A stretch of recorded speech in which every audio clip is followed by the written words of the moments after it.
Buenas noches, queridos amigos, ¿cómo están? Bienvenidos a esta nueva edición de La Mira. Mi nombre es Úrsula Chamochumbi y ustedes están conectados con nosotros a través del 91.9 de la FM PBO Radio, la radio con fe. Ya saben, como siempre, bajo la producción de la Coordinadora Republicana. Bienvenidos nuevamente. Hoy vamos a conversar sobre un tema bastante relevante porque es lo que nos está sucediendo, lo que nos viene sucediendo desde hace algún tiempo, pero que se ha dado o que se ha mostrado con más fuerza ahora durante la pandemia y el largo periodo de cuarentena que hemos tenido que soportar.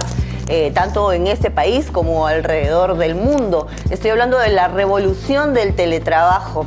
Hemos invitado para conversar sobre esto a Patricia Meguino. ¿Cómo estás, Patricia? Buenas noches. Ella es gerente general de Colaborando Business Hub. Gracias, Patricia, por estar aquí. A ti, Úrsula. Buenas noches y un placer poder compartir este espacio contigo. Bien. Patricia, quería empezar preguntando,te ¿cuál crees tú que ha sido el mayor impacto al tener que al tener que cambiar nuestra forma de trabajo, ¿no? De presencial a digital? Bueno, bajo la mirada de Colaborando, para nosotros uno de los factores más importantes y que saltó fue lo que nuestro propio nombre dice, ¿no? Nosotros sabemos que la colaboración quizás es un principio básico para todo ser humano, pero en la práctica y un poco en la experiencia que yo he tenido en las industrias es lo difícil que realmente puede hacerse efectiva en las empresas, ¿no? Y desde ahí nos empezamos a preguntar cómo podemos realmente hacer equipos colaborativos. Y ahora que encima estamos trabajando a distancia, donde cada uno ahora está asumiendo diferentes desafíos. Tú tienes ahora no solamente los desafíos laborales, sino también tienes los desafíos familiares y tienes los desafíos tecnológicos. Porque cuando nosotros hemos pasado a trabajar, si hablamos laboralmente, teletrabajo y trabajo remoto van a ser diferentes conceptos, pero vamos a hablar como que es el trabajar desde casa, ¿ok? Entonces, lo primero que pasó cuando empezó la pandemia es que no sabíamos cómo trabajar, no sabíamos cómo comunicarnos. ¿Qué medios íbamos a utilizar como empresas para poder tener esta conexión con nuestros colaboradores? Las mismas empresas no estaban preparadas. Nadie estaba, muy poquitas empresas estaban preparadas. Habían algunas empresas que ya tenían un día de trabajo en casa, que ya estaban probando. Son 5 empresas en el Perú que ya estaban probando el teletrabajo y quizás para ellos fue menos desafiante, pero más del 89% de las empresas, porque si sacamos a los freelancers, a los emprendedores, el 89% de las empresas no tenían ni idea de qué hacer. Y te soy honesta, me acuerdo que esa primera semana nos empezaron a llamar muchas empresas preguntándonos cómo hago para comunicarme, o sea, cómo hago para poder generar una plataforma para comunicarnos con nuestros trabajadores, ¿no? Dijimos, bueno, primero no hay que inventar la pólvora, las plataformas están. Lo que tenemos que hacer es empezar a decirles a nuestros colaboradores que bajen esa plataforma y que trabajen. Pero ¿cómo haces con la gente mayor? Que les es muy difícil también adoptar las tecnologías. Entonces, fue pasando el tiempo y muchas empresas, me imagino que ya lo han hecho, que empezaron a establecer sus reglas de juego. Ok, nos vamos a comunicar. ¿Con qué medio? ¿Cuándo utilizar esos medios? ¿Cuándo utilizar el WhatsApp? ¿Cuándo utilizar el correo? ¿Cuándo utilizar de repente las videoconferencias? Porque llegó un punto que llegamos también a una fatiga de videoconferencias. La gente ya estaba ya... Es como que te aprovechas un poco de la situación, ¿no? Porque como ya no se tiene que mover uno de aquí para allá, ya no tienes que ir a reunirte con uno en un edificio y con el otro en otro distrito y así. Entonces te aprovechas, ya pongo una reunión a las 9, otra a las 9:30, otra a las 10, 11 y así te pasas todo el día en reuniones. Y se eliminaron los horarios, porque te pueden llamar a las 7 de la noche, a las 8 de la mañana. Claro, que ahora ya producto de esa experiencia está más o menos regulado, ¿no? Porque sí, esa era una de las principales razones por las que muchos se molestaban, ¿no? Porque pues a las 7 de la mañana como a las 11 de la noche, ¿no? Sí. Porque el jefe o el cliente piensa que, bueno, pues estás conectado, puedes seguir trabajando o puedes seguir hablando de trabajo, ¿no? Pero según tu experiencia, ¿qué tan productiva es una persona que trabaja remotamente o por teletrabajo, a diferencia de una que ya está trabajando in situ, en la empresa, ¿no? En físico? Hay un estudio que dice que las personas se han vuelto 14% más productivas trabajando desde su casa, ¿no? inclusive hay una encuesta en la que dicen que si le proponen a tu personal regresar a trabajar de lunes a viernes a tu oficina, varios de ellos renunciarían, porque ya se adaptaron a trabajar desde casa, la cercanía de la familia, el ahorro que ha implicado en traslados, en el la ahorro de alimentación, tiempo y dinero. Tiempo, o sea, antes tú te podías pasar 2-3 horas en tránsito, ahora no. O sea, tú con que te levantes de repente, dependiendo qué tanto tardes en alistarte, 30 minutos o 40 minutos antes, ya estás en tu zona de trabajo nuevamente, ¿no? Entonces hay mucha gente que ya tiene este rechazo. Si es de lunes a viernes, no la hago. Si es de repente 1 o 2 veces por semana, chévere. Pero también sabemos que hay negocios que no necesariamente puedan adoptar esta modalidad. Y incluso, ¿qué pasó con las industrias, con las empresas, con las plantas que no estaban preparadas con sistemas que te permitan la automatización en ellas?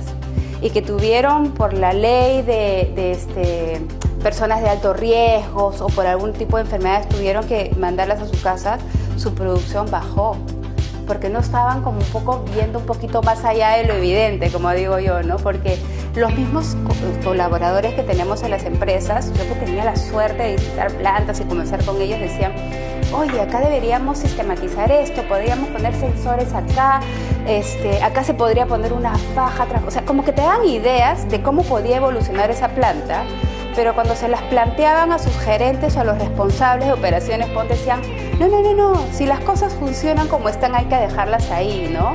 A veces hablabas de inversiones que podrían significar importantes, pero con un retorno mediano plazo probablemente, y otras eran inversiones mínimas, pero no le prestaban atención. Y a raíz de este impacto que tuvieron es como que, ay, ¿por qué no lo escuché un poquito antes, no? Porque también viene ahora la ley de la oferta y de la demanda. Ahora probablemente todos quieran implementar eso y vas a tener que esperar más o quizás es más caro. O sea, las condiciones cambiaron para todos. Y que esto sea un punto de partida para que no nos estemos acomodando a lo que ya estamos viviendo. No entremos nuevamente a un lado de confort, sino veamos cómo podemos seguir evolucionando con la tecnología, cómo podemos hacer las cosas más fáciles para nuestros colaboradores, pero sin olvidar que quienes hacen esto son las personas. Claro, pero justamente ese es uno de los temores, ¿no? Cuando uno habla mucho de tecnología y habla mucho de implementar procesos automáticos, por ejemplo, también estamos hablando de dejar de lado trabajadores, también estamos hablando de que la mano de obra ya no va a ser necesaria, porque la tecnología muchas veces puede reemplazar muchísimo más, puede ser muchísimo más efectiva y más económica en reemplazar esa mano de obra humana. Sí, justamente por eso te dije que no existe transformación o evolución digital o tecnológica si no trabajas de la mano de las personas. Porque efectivamente ese es un pensamiento que tienen todos. No, si implanto eso, si ese robot va a hacer mi trabajo, yo me voy a quedar sin trabajo. Si es que ese RP va a hacer los cálculos por mí, yo voy a perder mi trabajo. Y no es así. Al contrario, lo tienen que enfocar de que yo voy a tener mucho más tiempo para poder desarrollarme en otras cosas. La empresa ya no va a tener que necesitar que contratar gente adicional porque ahora va a tener personal disponible para hacer ese tipo de trabajos. Pero menos personal. Si tienes 100, te quedarás con los 100, pero ya no no tienes por qué despedir absolutamente a nadie. Simplemente los vas capacitando en otro tipo de habilidades, tienen que adoptar la tecnología como un apoyo. ¿Cuánta gente, cuando estábamos en lo presencial, era un problema en las empresas? ¡Hey, ya son las 6, hora de irse! Es que no he terminado. Y probablemente era porque no hacías lo que tenías que hacer en tus 8 horas de trabajo o porque el tiempo no te daba. Pero tú, que trabajas con bastantes empresas, ¿qué tan dispuestas las ves tú a hacer una inversión en tecnología para luego quedarse con la misma cantidad de trabajadores cuando en realidad de lo que se supone todos los empresarios quieren hacer eso es abaratar costos, ¿no? Voy a implementar tal o cual tecnología para ya no tener que pagar, no sé, una planilla de 100, sino mejor pago una planilla de 70, porque para eso estoy invirtiendo en tecnología. Eso es una de las cosas que nosotros trabajamos cuando una empresa, una compañía nos pide intervenir. Trabajamos primero con las gerencias para saber cuál es tu propósito, o sea, para qué quieres implementar esa tecnología.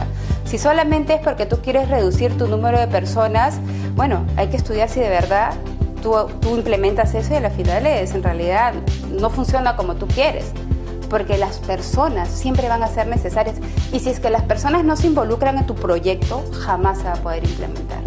Yo tengo varias historias de empresas que querían implementar el ERP, un ERP para sistematizar pues, sus programas internos, las diferentes áreas. Sales en vivo en 6 meses, 1 año, año y medio, nada. ¿Por qué? Porque quienes tienen que alimentar ese sistema son las personas. Y si tú a mí no me das la tranquilidad de que eso viene a mí a apoyarme, sino que me va a quitar el trabajo, obviamente jamás voy a preocuparme porque lo implementes. Entonces, por eso es que siempre viene este cambio de pensamiento, mindset, como se dice, desde las personas, ¿no? Y tu objetivo no debe ser necesariamente reducir gente, sino darle mejor calidad de vida. Pero eso pasa por un cambio que es bien difícil, es un cambio cultural, es un cambio... Y eso pasa por que los empresarios estén abiertos a eso, porque claro, es muy bonito pensar, sí, yo como empresario tengo responsabilidad social, yo me beneficio de este país, entonces yo tengo que retornar algo a esa sociedad, pero vamos a ser sinceros, casi, ¿cuántos empresarios pueden pensar así? Yo me atrevería a decir que menos del 10%. Pero gracias a Dios ya están cambiando ese pensamiento, y yo digo, dentro de todo lo malo siempre hay algo de bueno, y de lo bueno siempre hay algo de malo, como el yin yang, ¿no? Yo creo que la pandemia, de una forma u otra, trajo cosas buenas también. Uno es que las empresas hayan despertado a esta necesidad que tienen de estar en constante movimiento, en constante evolución, en constante aprendizaje. 2, se dieron cuenta de que las personas no solamente es una línea, un reglamento interno, sino que realmente son valiosas. 3, creo que finalmente empezaron a conocer a su propio personal y cómo viven, con quién viven, los desafíos que cada uno tiene, y la importancia que es desarrollar las habilidades blandas también en ellos, ¿no? ¿Y cómo se aplica algo como eso en una sociedad como la que tenemos aquí, donde la informalidad es tan alta, ¿no? Digamos, las empresas formales no son las que hacen avanzar a este país. ¿Qué podríamos hacer en ese caso con las empresas informales? Que definitivamente no creo que tengan esa misma... No todas, por supuesto, deben haber muchísimas. Incluso algunas, como tienen más cercanía, tienen menos trabajadores, tienen más cercanía con sus trabajadores, más confianza con sus trabajadores, probablemente hasta los traten mejor que en una empresa pues tradicional o enorme, ¿no? Pero ¿qué hacemos para que todas estas empresas informales también se adapten a esto, a los nuevos tiempos, a las nuevas formas de tratar a los trabajadores? Es un proceso en realidad, ¿no? Yo creo que esto es un aprendizaje que se tiene que ir dando poco a poco. Nosotras, las empresas que somos responsables de eso, haciéndoles ver el valor de esto, poniéndoselos al alcance también, ¿no? Porque antes, y las grandes empresas probablemente son las que menos se han visto impactadas, porque quieras o no, ellos, sus matrices son de afuera, entonces tienen esta información más a la mano, siempre están en desarrollo.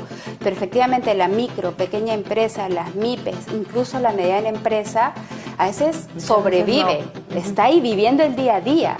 Pero nada, pues decimos nada, tranquilo. O sea, no, es como que te regresamos esa esperanza de que realmente tú puedes crear futuros relevantes y sostenibles, evolucionando pero de manera consciente, siempre viendo para mañana. O sea, no pienses en el hoy. Realmente constituye una empresa, y hoy tú no puedes escapar de la tecnología, definitivamente. O sea, nuestro celular es una computadora, ¿no? Y a veces tenemos un montón de aplicativos y no sabemos para qué sirve la mitad de ellos, ¿no? Entonces, instruyéndonos, ahí podemos estudiar muchísimo. Entonces, siempre proponer la investigación, la lectura, el aprendizaje continuo. Creo que desde ahí podemos ir formándolos desde que están saliendo. Crear programas para eso me parecería una muy buena iniciativa social. Sí, definitivamente. Y sobre todo, bueno, ahora que lo hemos visto en la pandemia, yo creo que la pandemia ha sensibilizado mucho al resto, a toda la población, ¿no? En general, todo el país se ha visto impactado por esto, pero claro, no se le debe tener miedo a la tecnología. generalmente las empresas o las cabezas de empresas, sean formales, informales, tienen un poco más de apertura a la tecnología, algo que probablemente no ocurra con muchos de los trabajadores, ¿no? Como tú dices, sobre todo los trabajadores mayores, ¿no? Que son tan difíciles, pero que ahora pues han hecho su esfuerzo y trabajan muy bien, ¿no? Profesores, gente que está a punto de jubilarse y que tiene pues que trabajar desde su casa, porque ellos también son población vulnerable y la mayoría de ellos aún no regresa al trabajo, sino que sigue trabajando en remoto. Pero ¿cuál es el impacto de todo esto en la familia? Según lo que tú ves o según lo que tú has podido recoger, ¿ha tenido esto un impacto positivo o es que porque ya uno está trabajando o aprovechando las tecnologías en casa, aprovechando el mayor tiempo, igual tiene, no sé, un factor más de estrés, ¿no? Porque ya estás en tu casa, entonces tienes que trabajar desde tu casa, pero también tienes que ocuparte de las cosas de tu casa, ¿no? Entonces, sobre todo en la época en la que no podías permitir a nadie más que entrara, ponte, ¿no? O que te ayudara con las cuestiones de la casa. Ya estás en la casa, ya tienes que cocinar, ya tienes que limpiar, ya tienes que ver a tus hijos. Entonces, ¿cuál ha sido el impacto ahí? Yo creo que al inicio sí fue muy difícil. Creo que generó muchísimo estrés, ¿no?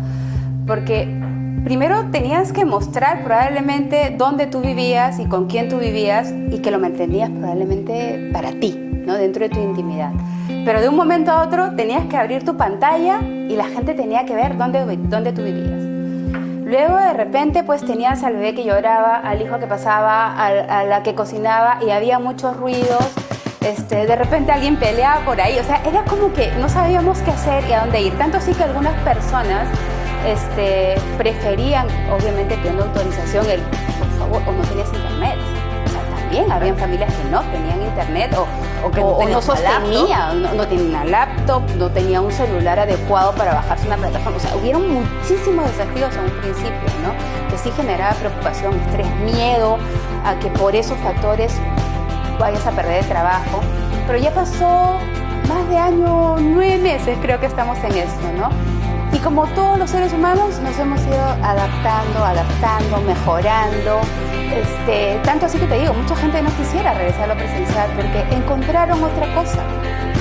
Muchos empezaron a conocer finalmente a sus hijos, ¿no? Empezaron a tener esta conversación, esta cercanía, aprendieron a cocinar, muchas mujeres, entre ellas me incluyo para serte honesto, porque siempre estaba trabajando desde afuera, tiempos de estudiar. Entonces todos empezaron a tener más tiempo de estudiar, de prepararse. Y ahora sí finalmente termino mi tesis, o me falta este curso para terminarlo. O sea, mucha gente también lo aprovechó para muchas cosas, ¿no? Entonces creo que finalmente si tú pones una balanza, la gente rescata más lo que aprendió y lo que vivió dentro de su familia. Claro que también existen familias complejas, ¿no? Familias con problemas de violencia, que ha sido muy duro, por eso es que se tiene que trabajar desde la sociedad. ¿Cómo trabajamos ahí para poder encontrar ese equilibrio, esa estabilidad que todos deseamos y todos buscamos, ¿no? Sí, porque, claro, de lo que siempre se trata es de que la tecnología ayude, ¿no? Nos acerque, en este caso nos ha acercado en muchos casos a la familia, ¿no? A pasar más tiempo, a convivir cuando se tiene una relación más normal, ¿no? A convivir con los hijos, a convivir con el esposo, con los padres, etcétera, que compartan el hogar familiar. Pero eso, por un lado, es, como tú dices, es muy positivo y es necesario porque el día a día, ¿no? Del trabajo, el tener que salir a trabajar, mamá, papá, en una sociedad como la nuestra es necesario que ambos trabajen. Entonces no tienen mucho tiempo para los hijos, ¿no? Llegan tarde porque, vamos a ser sinceros, acá los horarios de trabajo no se cumplen. Sí. Entonces siempre tienes que quedarte más tiempo, por mucho que hayas avanzado en el día, siempre tienes que quedarte más tiempo. Entonces, no en todas partes, por supuesto, ni todo el mundo lo hace, pero es casi una constante. Entonces, claro, ese es un aspecto positivo. Sin dejar de lado el impacto económico, porque también, quieras o no, ahorramos un poco. Por supuesto. ¿No? Y que lo necesitábamos. Porque, claro, porque siempre está no pude cocinar temprano, entonces tengo que comer en la calle, ¿no? O salí un poco tarde porque tengo a los chicos, tengo que alistarlos temprano, entonces taxi. Ya salí taxi. O salí tarde de la oficina, taxi.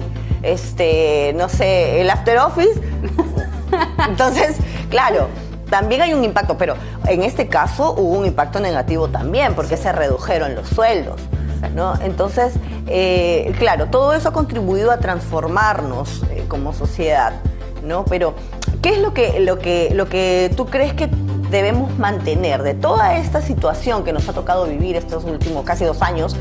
¿Qué es lo que deberíamos mantener en el aspecto, primero de la tecnología y luego en el aspecto laboral?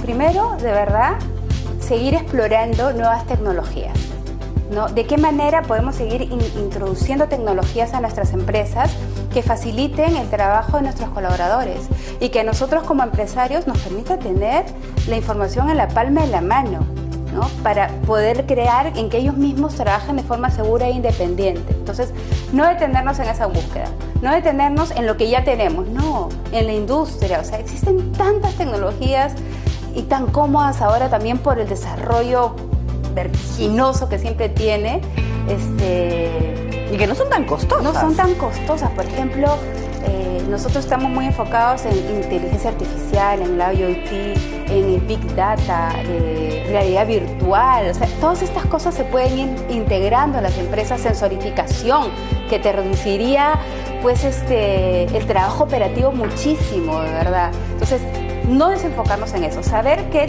la tecnología todos los días está corriendo y nosotros tenemos que intentar ir a ese mismo ritmo, no entremos en un lado de confort. Y desde el lado de las personas, generar, creo yo, esa opción de que, ok, no de lunes a viernes, no de 8:30 a 6 o el horario que tengan las empresas que puedan hacerlo, pero sí, de repente 1 o 2 veces por semana, crear esos espacios en los cuales ellos no se vayan a despegar de su familia, porque sí va a haber un impacto también, sobre todo para los más chiquititos que de repente se acostumbraron a levantarse y estar con su papá, su mamá. Y la tolerancia entre todos creo que ha crecido. Nosotros en las reuniones que tenemos todos los viernes con todo este equipo de colaborando, y te rompió fronteras. Ahora tú puedes trabajar en el mundo. Así es. Nosotros tenemos, en cualquier lugar. Trabajamos, nos juntamos gente de España, Argentina, Colombia, Chile, Bolivia y Perú. Todos los viernes es nuestra reunión así religiosa. Y hay un momento en la reunión que entran los hijos.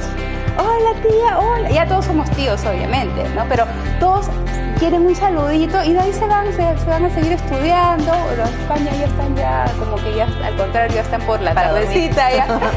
Pero igual generó estos nexos, ¿no? Esta confianza, nos conocimos entre todos.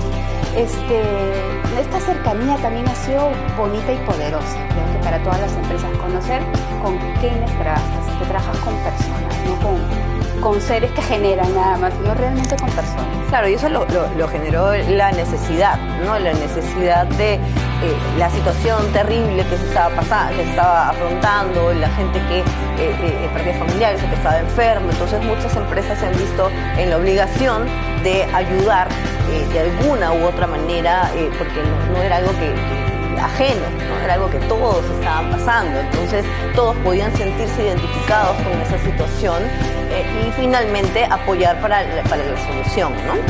Ser solidarios. Entonces esa parte es, claro, la tecnología es importante, pero a lo que voy es, no debemos perder ese lado humano. Si bien es cierto, hemos atravesado toda una revolución, algo que nos ha llevado a conocer más herramientas, a usar más herramientas, lo importante es no perder esa parte, la humanidad.